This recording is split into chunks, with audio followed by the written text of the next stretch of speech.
Yeet, ladies and gentlemen, it is indeed time to get this bread for episode 11 of the TEW 2016 Challenge Run.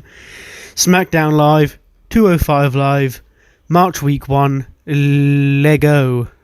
Mustafa Ali opens SmackDown following his win in the main event last week, and he's talking about how his whole career he's been the underdog. He was the reserve in the Cruiserweight Classic. He was on 205 Live, he was fighting for TV time. He was barely used. He overcame the odds when he won the tournament to get to WrestleMania last year. And then he overcame the odds again when he came to SmackDown Live, and he's finally got a chance one-on-one against a man he's beaten twice in that tag match. And wait, when else did he pin Brian? Or whatever.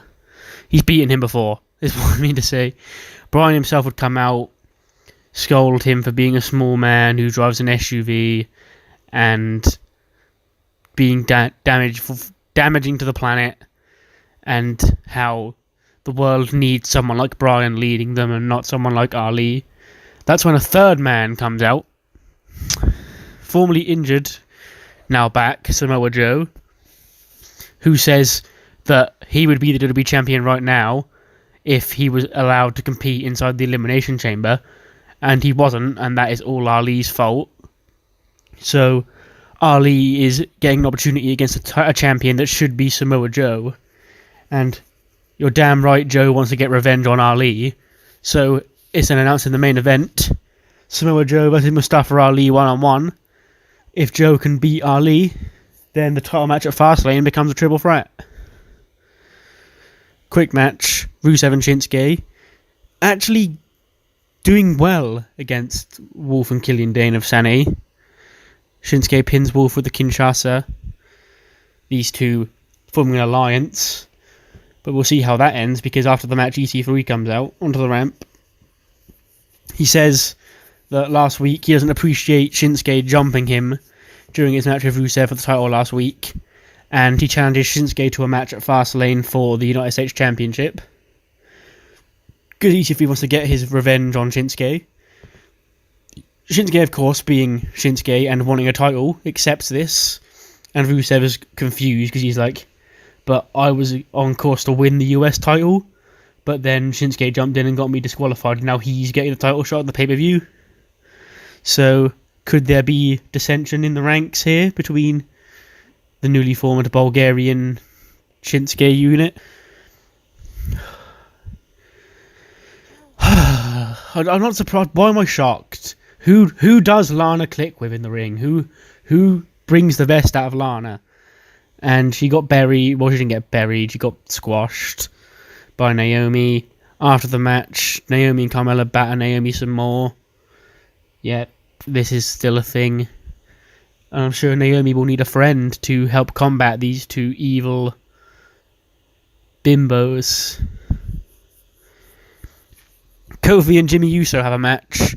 Kofi wins with the SOS in 14 minutes to continue his momentum roll, heading into Fastlane, where I assume him and Big E, or any combination of the New Day, will face the Usos for the tag team titles.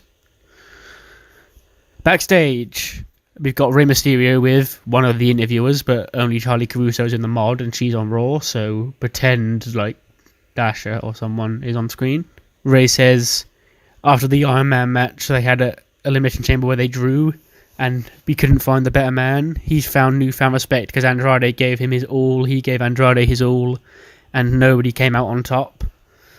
Then Zelina and Andrade would walk into frame, and Zelina says that Andrade respects Rey too. In fact, he's always respected Rey, and that was why he set out his quest to make sure he could defeat Rey, because he knows Rey is the greatest luchador of all time, and that is Andrade's goal, and he can't get there without proving that he's better than Rey Mysterio. But now he's got a different side, because he saw clearly after the Iron Man match that him and Rey were as good as each other and couldn't be separated. His new goal is to form the greatest lucha tag team of all time, with him and Rey Mysterio. And Zelina's even got a tag match booked for later on tonight if they want to get some practice in to see how they work as a tandem.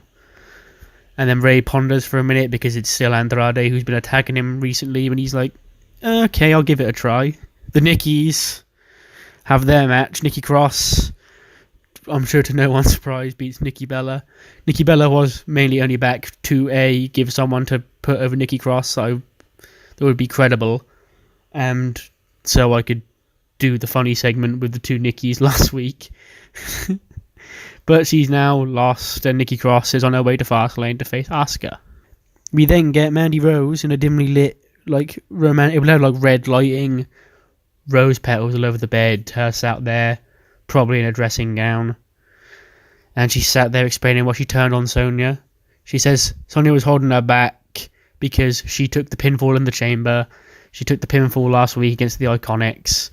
And Mandy's reputation as a gorgeous woman was being damaged by Sonya's incompetence, because Mandy is above her in terms of ability and appearance, so both of those scenarios were dragging her through the dirt when she was being seen with Sonya, and she'll shine brighter on her own and break out to be the most wonderful SmackDown Women's Champion of all time. We then get the Rey and Andrade tag match against Eichner and Bartel from NXT. 67 C+ is actually pretty good for two NXT guys, one of whom got a 29. Andrade is getting a 76. He's now outscoring Rey, which is good. And this looks like it could be a good little team going forward.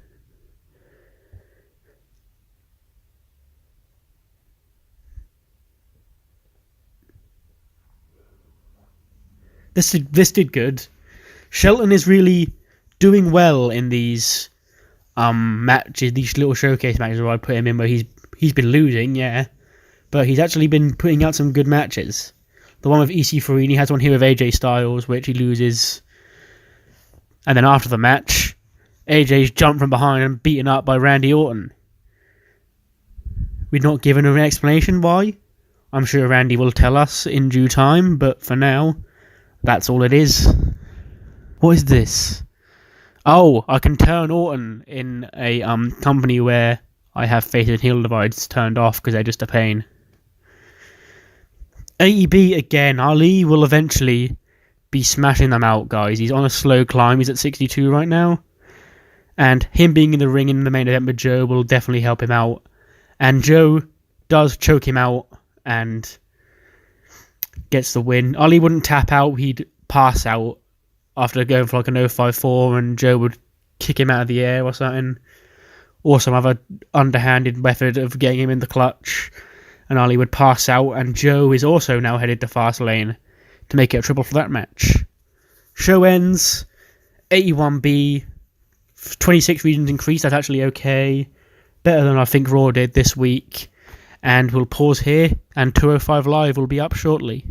And we're back. There's going to be a very quick 205 Live. There's going to be no story development. It's just 4 singles matches for the scoreboard, the power rankings.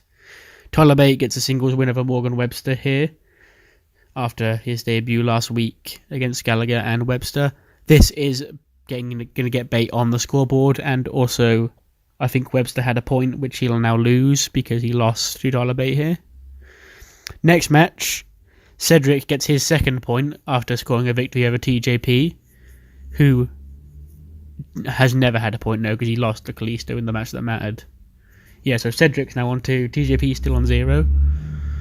And then we have Metalik in this feud that's apparently still going on the game. Metalik scores the win over Ario Davari with the Metalik driver, and he gets his first point too. And then in the main event, we have 2 people both with a point going 1-on-1. And it's Drew Gulak who beats Mike Kanellis, taking Gulak up to 2 points and taking Mike back down to 0. And that's it. That's a quick 205 Live. Here are the rankings as of right now. We've got Metalik and Bate on 1 point. And then we've got Cedric and Gulak both on 2 points each. And with Fastlane a week on Sunday, with 1 205 Live left to go and no number 1 contender crowned, I'm sure next week's main event will be Cedric versus Gulak. both on 2 points. The winner, of course, will get their third point, making that man the number one contender for Buddy Murphy at Fastlane. And I hope to see you then.